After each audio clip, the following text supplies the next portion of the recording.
আমার প্রিয় ভাইরা, একজন মহিলা জাহান্নামে যাওয়ার আগে 4 জন পুরুষের বিরুদ্ধে মামলা দায়ের করবে। কয়জন? একটু জোরে বলেন, কয়জন? 4 জন পুরুষের বিরুদ্ধে মামলা দায়ের করবে। 1 নম্বরে যেই মেয়েটা জাহান্নামে যাবে, ওই মেয়েটা তার বাবার বিরুদ্ধে মামলা দায়ের করবে। কার বিরুদ্ধে? জোরে বলেন, কার? বাবার। যেই বাবা মাথার গাম পায়ে ফেলে রাতকে দিন করে দিনকে রাত বানিয়ে মেয়েটাকে কলিজার সমস্ত আদর স্নেহ ভালোবাসা নিংড়ে দিল, ওই মেয়েটা যখন জাহান্নামে যাবে প্রথমেই তার বাবাকে আসামি বানাবে। তার কারণ তার বাবা তাকে তাওহীদ শিক্ষা দেয় নাই, কোরআন শিক্ষা দেয় নাই, ভদ্রতা, শিষ্টাচার, নম্রতা এগুলো তাকে শিক্ষা দেয় নাই। মেয়েটা সাবালিকা হয়ে যাওয়ার পরে তাকে পর্দার সাথে শালীনতার সাথে চলার কথা পরামর্শ দেয় নাই বলে বাবার বিরুদ্ধে মেয়েটা মামলা দায়ের করবে। কথা বলেন ঠিক না বেঠিক? বন্ধুগণ, 2 নম্বরে এই মেয়েটা মামলা দায়ের করবে যেই সংসারে বাবা থাকে না, ওই সংসারে হাল ধরে কে? একটু জোরে বলেন, কে ধরে? ভাই। তাহলে 2 নম্বরে ভাইয়ের বিরুদ্ধে মামলা দায়ের করবে।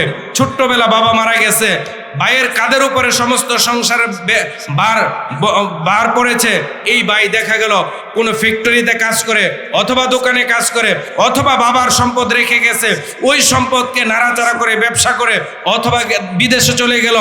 এইভাবে এই ভাই তার সংসারটা পরিচালনা করতে গিয়ে বোন যখন যা চেয়েছে দেওয়ার চেষ্টা করেছে, কিন্তু বোন প্রাইমারি পড়লো, হাই স্কুল পড়লো, কলেজ ভার্সিটি পর্যন্ত পড়লো, বোন যা চেয়েছে সব দিয়েছে, কিন্তু তাকে কোরআন শিক্ষা দেওয়া হয় নাই, শিষ্টাচার, ভদ্রতা, নম্রতা শিক্ষা দেওয়া হয় নাই।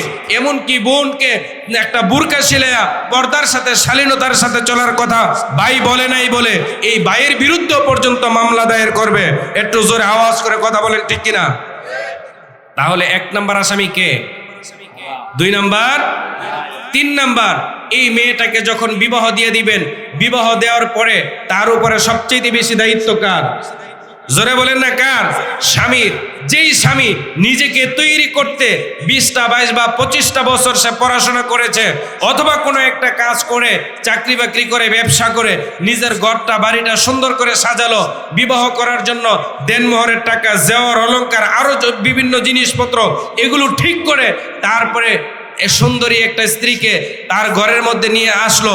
নিয়ে আসার পরে তাকে ইসলামী শরিয়া মোতাবেক পরিচালনা করার দায়িত্ব ছিল তার, কিন্তু তা না করে বেপরদাশীলভাবে তাকে নিয়ে চলাফেরা করেছে। করার কারণে এই স্ত্রীটা যখন জাহান্নামে যাবে প্রথমেই কিন্তু তার স্বামীকে সে আসামি বানাবে। কথা বলেন ঠিক না ঠিক?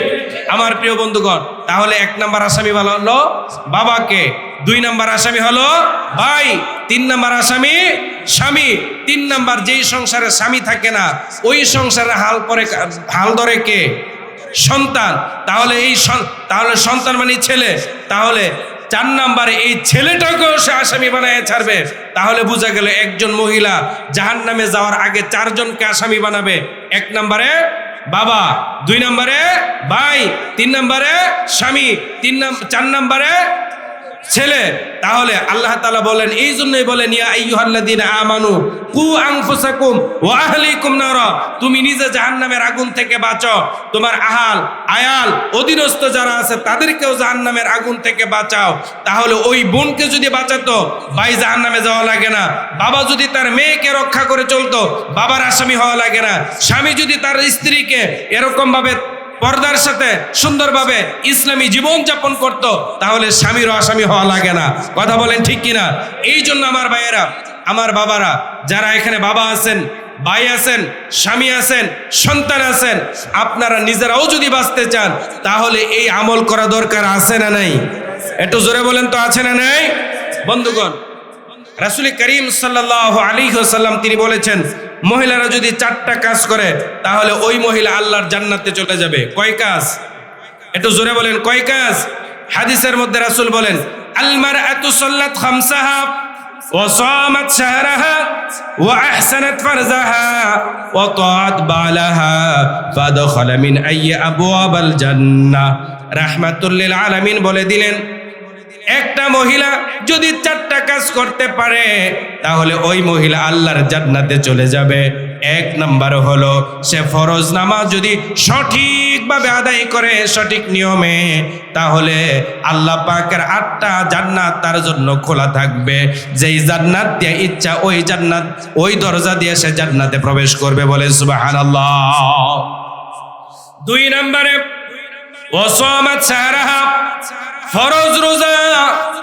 যে মহিলা ফরজ রোজা সঠিকভাবে রাখবে, আল্লাহ পাক রব্বুল আলামিন তার জন্য জান্নাতের 8টা দরজা খোলা রাখবেন। একটু জোরে বলা যাবে কি সুবহানাল্লাহ? তাহলে 1 নম্বরে হলো ফরজ নামাজ, 2 নম্বরে হলো ফরজ রোজা, 3 নম্বরে রাসূল বলেন ওয়া আহসানাত ফারজাহা, রাহমাতুল লিল আলামিন বলেন 3 নম্বরে হলো তার সতীত্বের হেফাজত। মহিলা যদি তার সতীত্বের হেফাজত করে, রাহমাতুল লিল আলামিন বলে তার জন্য জান্নাতের 8টা দরজা খোলা থাকবে। একটু জোরে বলেন না সুবহানাল্লাহ। 4 নম্বরে রাহমাতুল লিল আলামিন বলেন ওয়া তাআত বালাহা ফাদখালা মিন আইয়ি আবওয়াবিল জান্নাহ। 4 নম্বরে মহিলা যদি তার স্বামীর আনুগত্য করে, তাহলে রাসূল বলেন ওই মহিলাটার জন্য আল্লাহ পাকের 8টা জান্নাতের দরজা খোলা থাকবে। একটু জোরে বলেন না সুবহানাল্লাহ। অনেক মহিলা আছে যে স্বামীর খেদমতই করতে চায় না, আনুগত্য মানতে চায় না, বরঞ্চ স্বামীর অবাধ্য। আছে না নাই? একটু জোরে বলেন তো, আছে না নাই? আপনাদের এলাকায় নাই? বলেন আছে? আপনাদের সমাজে কি আছে?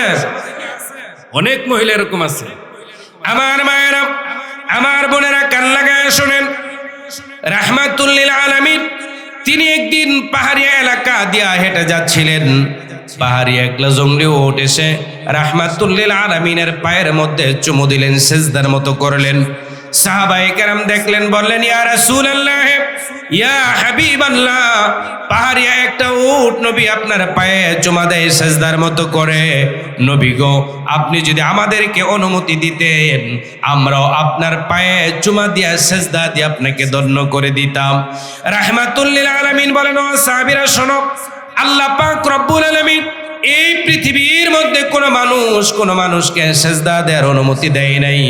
যদি আল্লাহ তাআলা তা দিতেন, প্রত্যেকটা স্ত্রীকে আল্লাহ তাআলা বলে দিতেন তারা যেন সকাল সন্ধ্যা তাদের স্বামীকে সেজদা দেয়। সুবহানাল্লাহ।